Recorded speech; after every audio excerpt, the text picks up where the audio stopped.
O último episodio denunciado polos veciños tiña lugar hai apenas 15 días cando o párroco negouse a enterrar a un defunto no horario solicitado pola familia.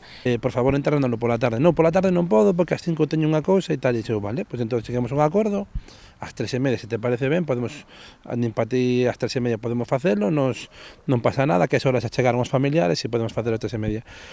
Xa yo dixen aos da funeraria, aquí se enterra, como digo eu, cando digo eu poño as normas. Entonces, o único que podes facer é faz a misa a hora que queres na parroquia do cura ese amigo voso e logo despois aquí habrá un laico que o acompañe a enterrar, pero non quero que sea un laico, quero que sea un cura, un sacerdote, e nós temos uns amigos que poden ver, non varios ademais.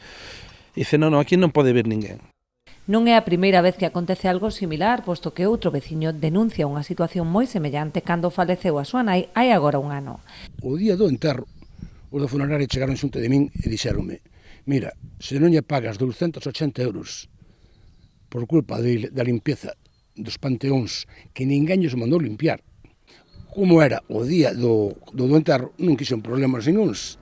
Entonces, pois bueno, fixen unha transferencia, xa lle fixe a transferencia á funeraria, dixo, pois xa non hai problema ningún, non hai problema ningún.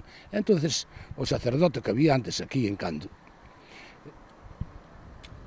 falouselle de que acompañase a miña nai. Entonces, foi no coche fúnebre, a sorpresa nosa foi que cando chegou ao adro, estaba ele esperando por miña nai. Abriu a porta e dixo, ti aquí non baixes, ti aquí non tes potestad para enterrar a ninguén.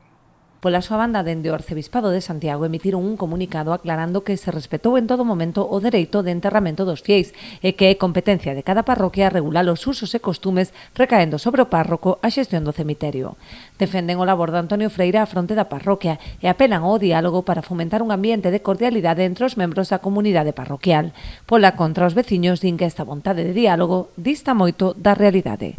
O arzobispado chamou, mandoulle un mensaje por WhatsApp a un dos curas que veña prohibíndolle que nos acompañaran a enterrar ao noso familiar, o que me parece unha auténtica vergoña.